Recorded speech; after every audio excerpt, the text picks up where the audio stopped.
another episode in the intrepid adventures of the Audi 8E. Doesn't roll off the tongue. Come up with a name for it. On an unusually sunny day in November. It's quite nice. You'd nearly be a call for shorts, but wouldn't want to subject you to that. So, just an update. Uber update. Not a lot happened the last month since the last video put out, because I've got back to work after I think I finished up back in May, and again, if it wasn't for that forced unemployment, this wouldn't have been finished, and I couldn't have entertained, or maybe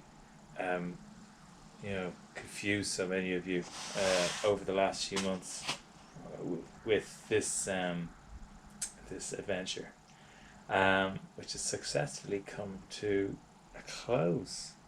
Because the week before last Friday before last, I got the verbal thumbs up from the local authority that they're going to reclassify it as an EV. It just took them a while. It was a mix of them being short-staffed, it being very busy, me being confusing to them about they hadn't really seen anything like this. Wicklow had seen one before in the shape of a former BMW being done by Damien Maguire, but since he had done that 10 years ago, 10 years has flown by, new rules have been thrown in for whatever reason, so new processes are there, so this one's the first one to go through that process. So thankfully I gave them everything they needed, all the documentation, they said, Grant, okay, we're putting forward for reclassification. So on the back of that, I've just been so busy, I haven't done anything. This has sat here for 3 weeks and nothing's really moved. I drove it out and back in yesterday. I was delighted because I flicked the switch on the dash, turned the ignition on, everything clicked into gear, and away I went. And it was just brilliant to have that kind of that reliability so far. I don't know what it's going to be like when we take for a good motorway run. Next steps are the NCT, and that's it. Then it's properly classified as roadworthy in the eyes of a Spanish company which has taken over the NCT car testing. Is it still Spanish? I think it is. So to get there though, we need to have brakes. Brakes are handy because we've seen the previous episodes that the hydraulic assist on this isn't really working. It's not up to scratch, it's not doing what it should be doing. Unless you turn the wheel at the same time when you're braking, that doesn't work either. So as we said before, we're going to swap out the hydraulic for the well-used vacuum based system, which has been used since the early 1900s right up until nowish. So out goes the hydraulic, in comes the vac boost servo plus pump plus all the other bits and pieces, and that'll give me all the braking I need. So that's up next. Again, resources are kind of low, but I've found bits and pieces online and through forums and all that, and so I've gathered all the relative bits and pieces, which we'll go through in a minute, and hopefully that'll take us just to take a day to fit and tweak, and then I'll have good brakes, then we can go and NCT this fella. Aside from that, once we're up and running, get a bit of mileage under the belt, and then there will come a time when I need to drop the battery pack out of the boot because of me frying the BMS somehow. In the mini pack on this side, I think there's a couple of wires that are crossed there, which all you needed was to have one or two of those crossed, and it just fries a couple of the chips in the BMS, and we don't want chips burning. We like chips, just regular chips. So we're gonna have a look in there and see how many I've fried beyond recognition. So that'll be like a weekend job, dropping pack, taking it out, and then seeing what we can do rewiring it, finding out where the error is, because hopefully you'll be able to we will be able to map where it's fried. You can actually, pretty much following the wiring back, find out exactly where the cross is and do that and rectify that. And aside from that, it's just good, one, to be good for getting back to work and getting back to some cash coming in, so I can throw it back into this. Not that there's a lot left. I'm already scratching my head thinking what would I do next, and I had pondered doing a coupe, not that one, but doing a coupe and doing doing a 4-wheel drive, doing a quattro system. Couple of different designs going around my head, but again, I won't be doing anything for a while. But just getting this reliable and seeing what you can do, and then in the future upgrading it from 24 kilowatt to 40 kilowatt, and yeah.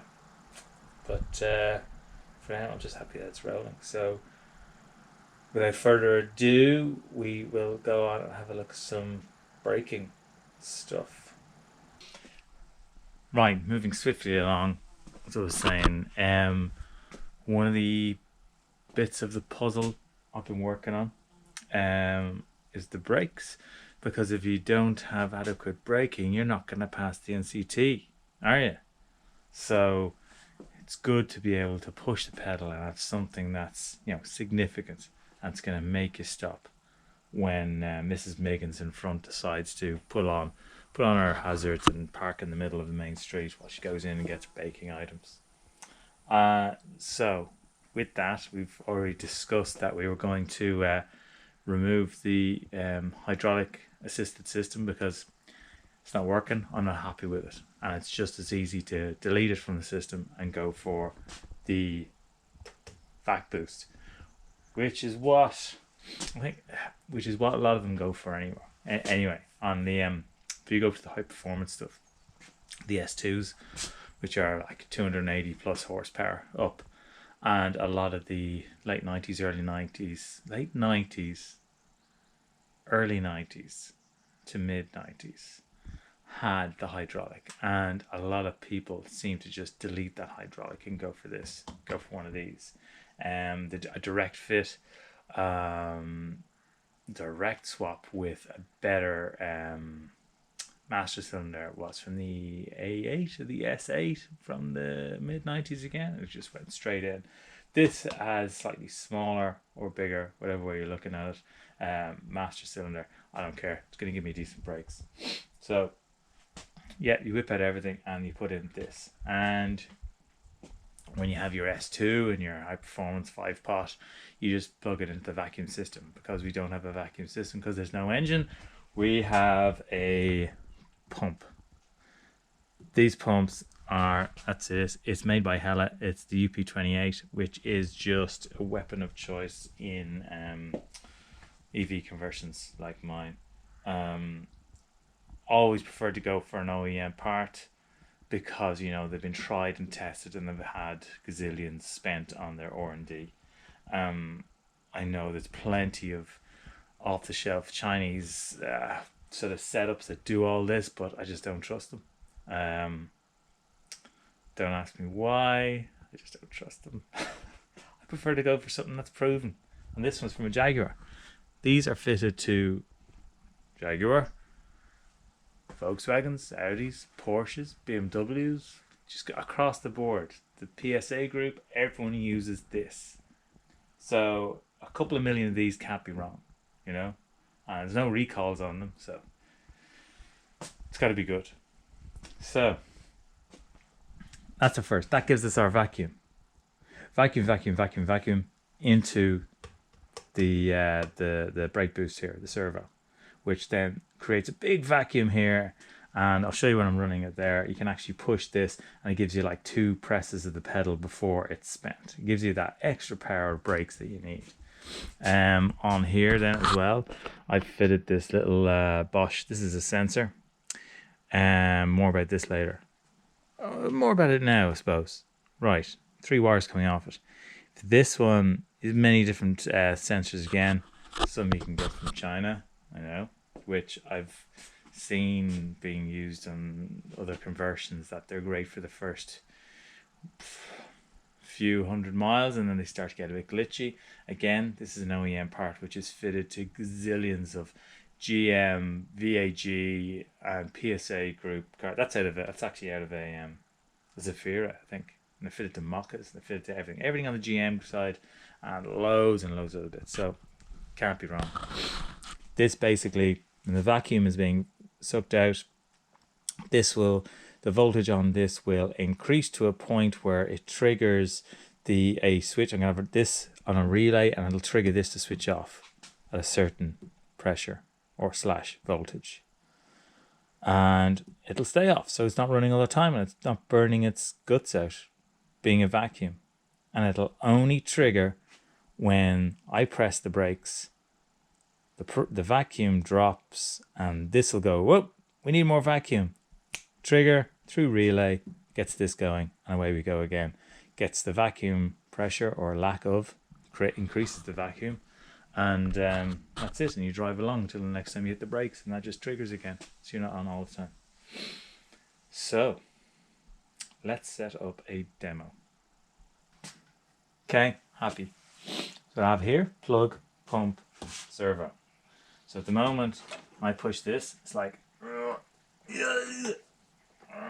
I don't think even Arnie could, push that in to give you brakes. So that's the kind of feeling you get when your servo's gone on your car, because you're pressing the pedal. It's solid. You just can't. And if you were rolling down a road with no servo assistance, you'd find it very hard to push the brakes. This is where this comes in. So we're going to create a vacuum in here.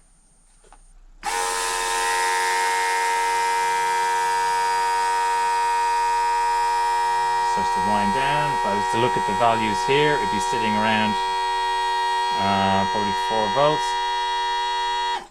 That has now created a vacuum in there. And watch now. Oh, 1, 2, 1 and a bit brakes. That's what you can do there. Now, that's great. What I want to do is build in a bit of safety. So to build in safety, because if you lose complete power, you're going down a hill, and for whatever reason, this is just a redundancy type of thing, you lose power. You lose power to this, suddenly you don't have this, but you want to come to a safe stop. So you've only got what's been built up in the reservoir here, in the servo. What you want is a reservoir. That's what this is. This is out of a mid-2000s A8, Audi A8. This has 2 of them actually. It has one either side in the front. You can get these out of A6s, A6, C7s and C8s. You can get them out of Beetles. You can get them out of lots of Volkswagen Audi ones. A lot of the time they just have a single ball, but this is a 3.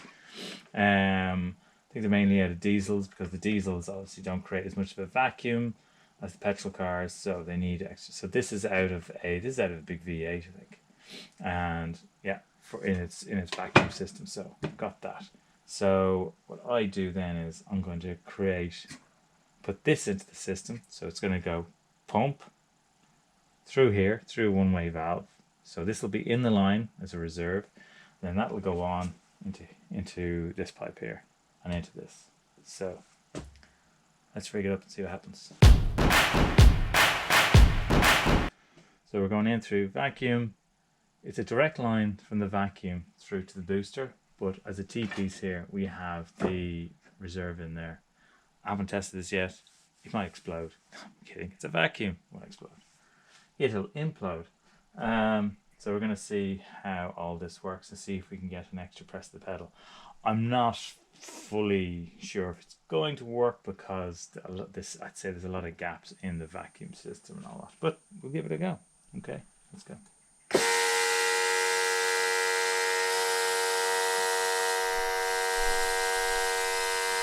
It's going to take a bit more because it's obviously got more volume of air to pull out.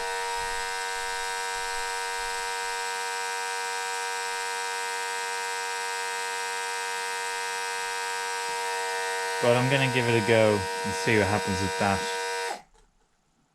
Okay, let's see. Again, haven't tried this before. Give it a whirl. One. Whoa, only one. One and a bit. Same again. But that's okay.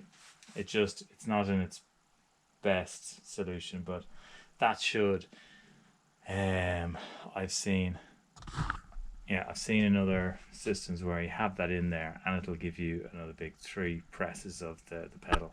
I think what I'll need to do is first of all unify the size of the pipe going in. Also, this is a tiny one here. It probably just isn't, I'd say the seal isn't great, and when I was looking at this, see that's down at 0.7. At the moment I have 5 volts coming in, power to that. Apparently that's what it's meant to run on, 5 volts. That's no problem. I have 5 volts coming from the VCU I can power that with.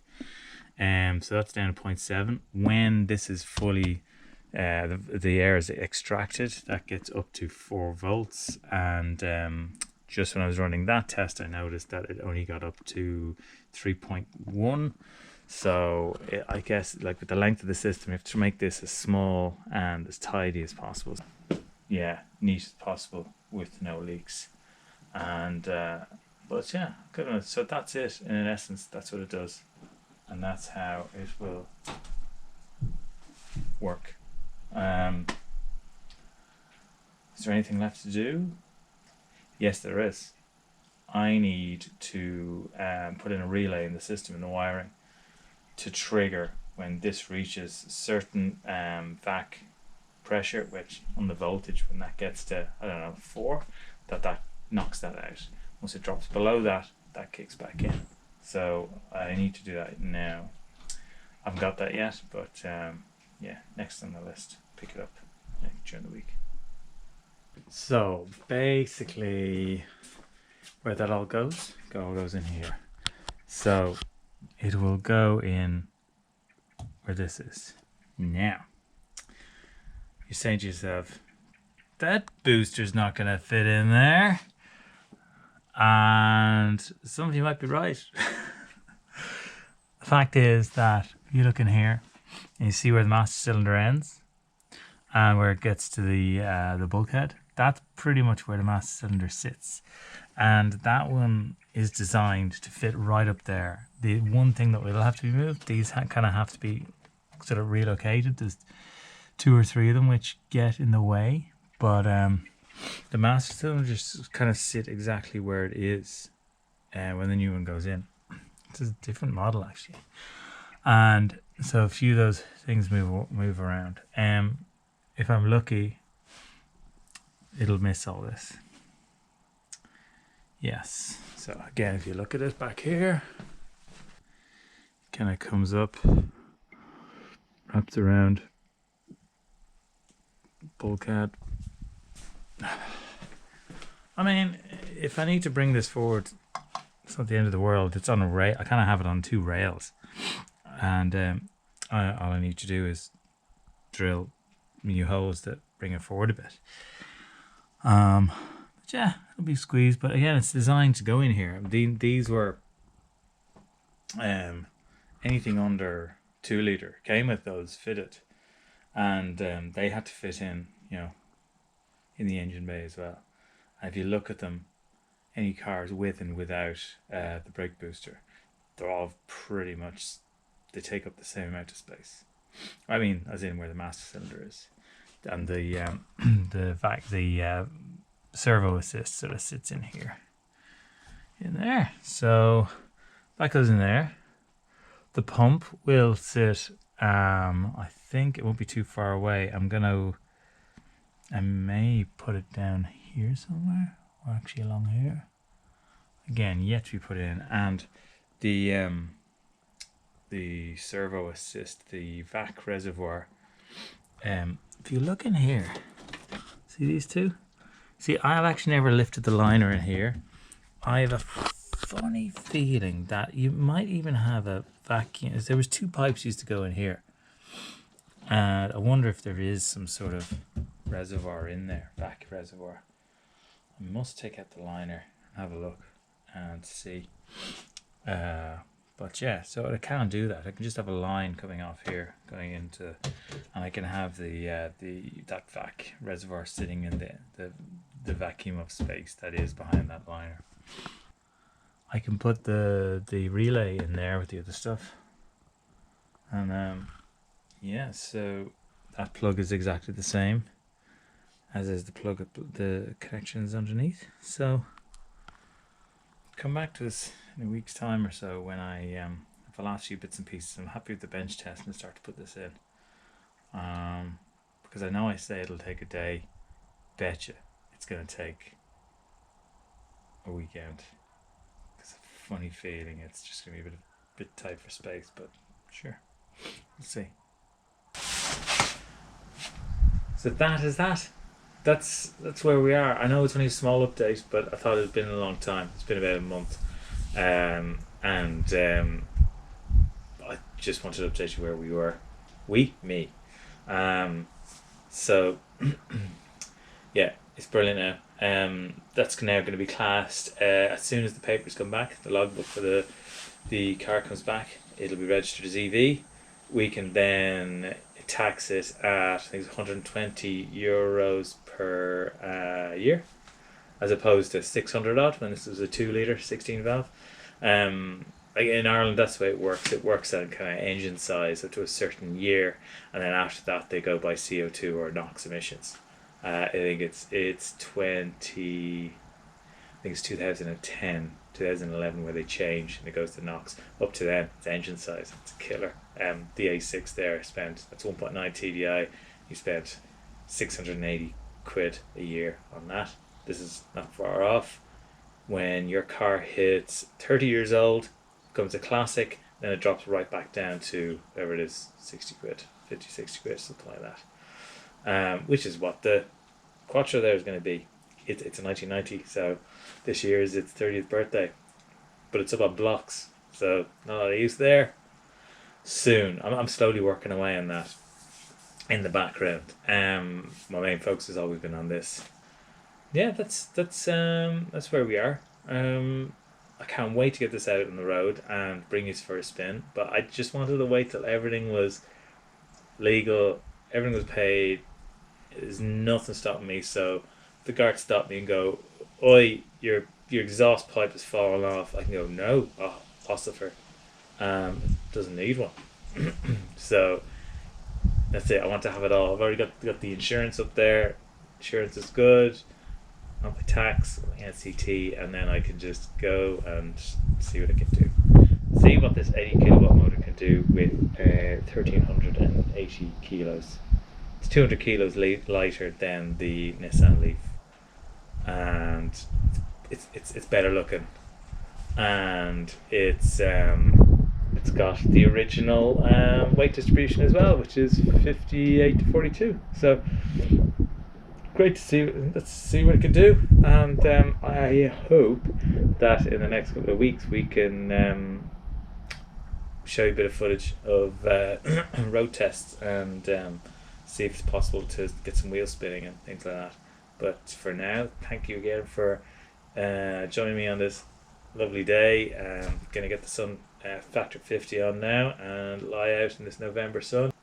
Thank you again for watching and following this escapade, and please share it everywhere, like it, subscribe to it, just throw it around the place, throw it around the world, and see, just to show everyone how accessible this is and how relatively easy it is, and to make it a viable solution to going out and buying a 30, 40, 50 grand, 100 grand new electric car, when there's a glut of used vehicles, hybrid and electric vehicles coming on the market now. Many of them have solutions for them, reverse engineered, to create vehicles like this, keeping some of these cars from being driven off the road and crushed. I mean, this is good. Like for me, we have our family bus for doing all the long distance stuff, but all I need is just this short run around. I mean, if this does 100 kilometers, I'm delighted that it can do that. To drive the kids around, go down, get the takeaway, do this, maybe a short trip into town and back. But that's what this is, without having to buy a new one. We're upcycling all the old Leaf equipment, and it will get to a point. As I said before, I have a, like, sort of it's the proof of concept for the Audi 80 here. If somebody else wanted to do this, sure, I'll share what I've done, help them along to try and get them. I'll do it. If they want to pay me, I'll do another one. But that's it. It's very viable. If I was to do this again, it would probably, if I had all the parts laid out here on the ground, I would have it done in like 6 weeks, probably. Yeah, six weeks. And the next time after that, I'd have it done in even shorter time, and that's it. So yeah, on that ramble. So yeah, we'll see you next time for some road trips and hopefully some more sunny driving. Till next time.